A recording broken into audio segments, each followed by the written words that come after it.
पर अतिक्रमण पर पूर्व और वर्तमान विधायक में टकरार देखने को मिल रही है और विधायक हरि सिंह और लक्ष्मण सिंह आमने सामने हैं। विधानसभा में भीम विधायक हरि सिंह रावत ने पूछा था सवाल, पूर्व विधायक लक्ष्मण सिंह पर लगाया था अतिक्रमण का आरोप। अब पूर्व विधायक लक्ष्मण सिंह रावत ने इस पर पलटवार किया है। कहा है राजस्व मंत्री की सूची में विधायक, पुत्र, भाई और भतीजा अतिक्रमी है। लक्ष्मण सिंह ने कहा 23 अतिक्रमियों की सूची में मेरा नाम तक नहीं। भीम क्षेत्र में ठेकेदारों से जनप्रतिनिधियों द्वारा मांगा जा रहा है कमीशन। विधायक के पुत्र और परिजनों पर दर्ज है गंभीर मुकदमे। तो अतिक्रमण पर पूर्व और वर्तमान विधायक में तकरार देखने को मिल रही है। मंत्री की सूची में विधायक, पुत्र, भाई, भतीजा अतिक्रमी है। अतिक्रमण पर पूर्व और वर्तमान विधायक में तकरार देखने को मिल रही है, जिसमें लक्ष्मण सिंह की तरफ से बयान सामने आया है। विधायक हरि सिंह और लक्ष्मण सिंह आमने सामने हैं। विधानसभा में भीम विधायक हरि सिंह रावत ने पूछा था सवाल और पूर्व विधायक लक्ष्मण सिंह पर लगाया था अतिक्रमण का आरोप। जयपुर से अब आपको बड़ी खबर देंगे, जहां पर प्रश्नकाल के साथ शुरू होगी विधानसभा की कार्यवाही। कई विभागों से संबंधित इसमें सवाल जवाब होंगे। सदन में ध्यान आकर्षण प्रस्ताव भी रखे जाएंगे। तो बड़ी खबर इस वक्त आपको हम दे रहे हैं। आज विधानसभा की कार्यवाही शुरू होगी ठीक 11 बजे से और इस वक्त विधानसभा के अंदर कई सारे मुद्दों पर बहस जो है वो देखने को मिल सकती है। कई विभागों से संबंधित सवाल जवाब इसमें रखे जाएंगे और साथ ही साथ कई अहम मुद्दों पर चर्चा की जा सकती है। कई ध्यान आकर्षण प्रस्ताव जो हैं वो भी आज सदन के भीतर रखे जाने वाले हैं। तो कई ध्यान आकर्षण प्रस्ताव इसमें हैं, कई विभागों से संबंधित सवाल जवाब हैं। ऐसे में आज देखना होगा कि विधानसभा की कार्रवाई के दौरान वो कौन से महत्वपूर्ण बिंदु हैं जिन पर चर्चा होती है।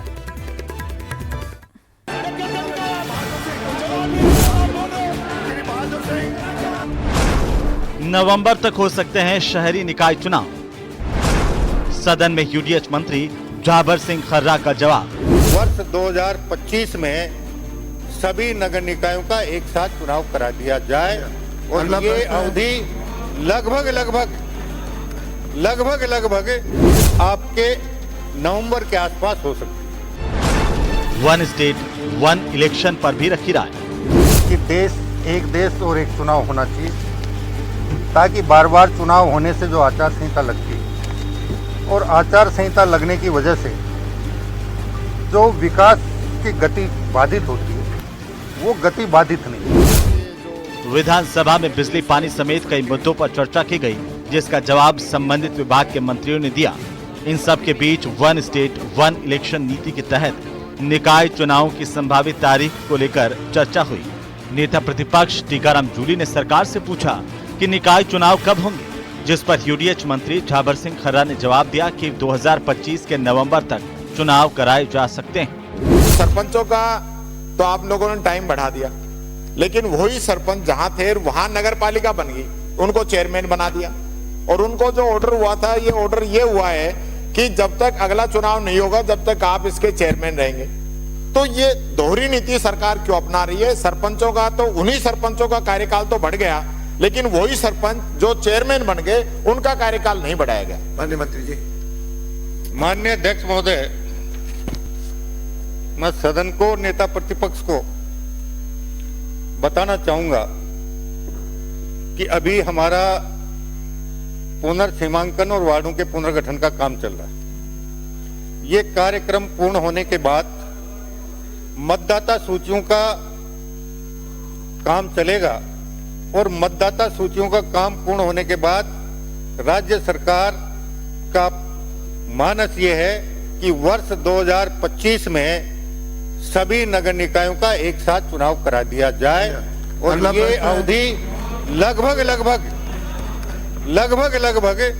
आपके नवंबर के आसपास हो सकती है। विधानसभा का बजट सत्र जारी है। वहीं सदन में प्रश्नकाल के दौरान जनहित से जुड़े कई मुद्दों पर चर्चा हुई। दीप्ति किरण माहेश्वरी ने वन स्टेट वन इलेक्शन का मुद्दा उठाया, जिस पर मंत्री जाबर सिंह खर्रा ने जवाब दिया।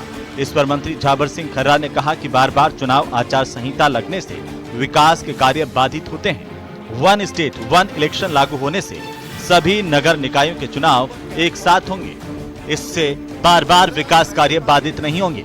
वहीं भाजपा विधायक दीप्ति माहेश्वरी के ईवीएम को लेकर पूछे गए सवाल पर कहा कि कम पड़ने पर पड़ोसी राज्यों से मांग लें। महोदय से जानना चाहूंगी कि राजस्थान के जो सभी नगर निकायों के में एकीकृत चुनाव कराने का मुख्य उद्देश्य क्या है एवं इससे राजस्थान की जनता को क्या लाभ होंगे? माननीय मंत्री जी।